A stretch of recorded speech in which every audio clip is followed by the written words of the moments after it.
My dad's house is a house that I like to go to a few times a month. This is my sister Mindy. She'll be in the story, but something happened there once that was a little scary. So one night at my dad's house, we were watching a horror movie, and it was called Lights Out. Look it up if you want to know about it. The main character was this shadow lady named Diana, and apparently if you turn the lights out, she appears, which is kind of creepy. One by one, Diana was killing people, or at least that's what I remember. And soon enough, the movie was over and we went to bed. Then a few weeks later, I decided to go to my dad's house again, and we, from there, went to my grandma's house, and we were talking about the movie. We were talking about how creepy Diana was and that she was gonna come for us. Then all of a sudden, out of nowhere, my grandma came into the room. I got really jumped because we were talking about Diana. It was already scary enough, so then when she just burst into the room like that, even though it wasn't that quick, I got scared. Then we just decided to go into the living room because who knows why. I was eating peanuts, but after a little while I got even more hungry and I wanted more than just little flimsy peanuts. So I decided to go to the refrigerator to see if there was anything else to soothe my cravings. And sitting right there, smack dab where I can see it, there was a little package of Diana's tortillas. I was already freaked out about the movie, and even more freaked out about the grandma incident, and I was just practically flipping about the tortillas, so I was really scared. Yeah, I was pretty freaked out about all those coincidences with grandma and the tortillas, but things got better. And to this day, I still am scared of Diana. I might want to go back and watch the movie again one of these days. I'll probably be scared in the blanket covering my face every time a scary part comes up. Thank you for watching this video all the way through, unless you just skipped to the end. It was kind of a fun incident with Diana. I'm testing out these new animation videos, so expect more in the future. I will rewatch that movie. I mean, if I can't find it, then I won't, but I really want to watch it. I really want to see Diana again. Thank you for watching. Bye. So, yeah, Barnes & Noble. That's where I went a few days ago. But it wasn't the local Barnes & Noble I'm used to. It was another one. It could be any book here that I decided to take home, so I was on the hunt. I was pulling books on the shelves and looking desperately, and I was starting to become hopeless. And then I spotted it, the book and the title. I don't even know why I'm trying to keep it secret anymore. Da-da-da-da. It's kind of weird because the kid on the book almost looks identical to me in real life. And I thought to myself, maybe the person who wrote this book's stalking me all along. Oh my god, this book looks just like me! Not to mention that in real life I have the nickname Turtle because I'm always slow and the kid on the book is called Turtle Boy. So that's Turtle Boy. And that's me. In the end, you already know that I bought the book and I'll be reading it soon. I might even make a review on the channel of how I liked it.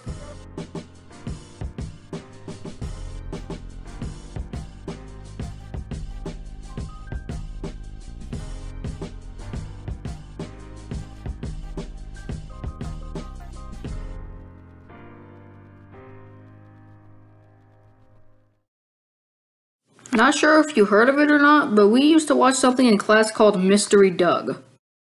This guy named Doug would talk about a whole lot of questions sent in by kids around the world, but he made me pass out one time. So little third grader me sat in the desk while our teacher Miss Whittington put on the new episode of Mystery Doug for the week. Here's a little sample of the first 25 seconds of the video. Hi, it's Doug. So every Valentine's Day, you see a bunch of hearts that look like this. But it's funny. I have here a wooden model of a human heart. So this is the actual shape of the heart inside of our bodies. You see that? They don't look anything alike. Someone named Kayla has a question about hearts. Let's give her a call now. Oh, but that's not even it. You're about to witness the part that made me pass out. Thanks to modern technology, we now have imaging that lets us see our own hearts as they beat. This is an animation showing what your heart looks like inside your body. Do you notice now what the heartbeat is?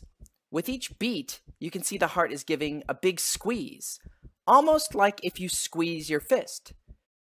You see why I passed out? I still want to pass out now. It's nasty. Ugh. I decided to put my head on the desk so I wouldn't have to look at it anymore, but it was already too late.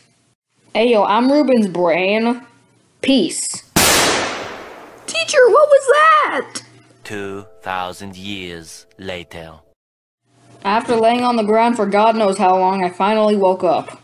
And I still remember to this day, the first thing that I said was there an earthquake? And someone said, no.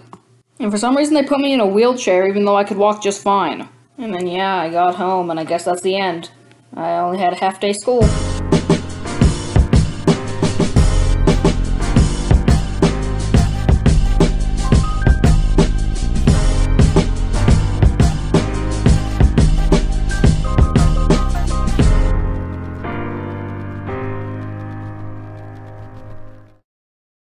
So we went camping in our RV. When we got there, there was this woman who was still packing up her things, so we had to wait for a little bit before we could pull into our actual spot, so we went on a little nature walk. Also, my Uncle Errol was there, and my cousin Dalton. And we went fishing after we got situated. But this wasn't the first time that I ever went fishing, so I had a few flashbacks to another time that we went camping. So basically, we went camping in a rented RV, and this was before we had our actual RV, and we went fishing, and it was an absolute disaster. My hook caught my cousin Anthony's hook, everything got tangled up, my fishing rod broke, and it was just a disaster. After we went fishing, we decided to go to the public showers to take a shower. Or at least me and Anthony did. Jace really doesn't like those showers because he also has a bad experience from our last camping. Also, something else happened while we were fishing that one time that I just talked about, so I'll get back to that later. When we got back to our campsite, we ran around in the grass. We had to pay a little bit extra to get next to the grass, but it was a pretty good investment. Then when we were done with all that running around, we decided to go on a little walk, but my legs were already exhausted. Not to mention that it was late at night, too. Our papa pushed us around in this green thing that you spin around in circles in at parks, and it was pretty fun. And it was at a water park. It was like half water park, half normal park. Oh, and you already know my legs were very mad at me after that. And I slept pretty good that night. Day 2.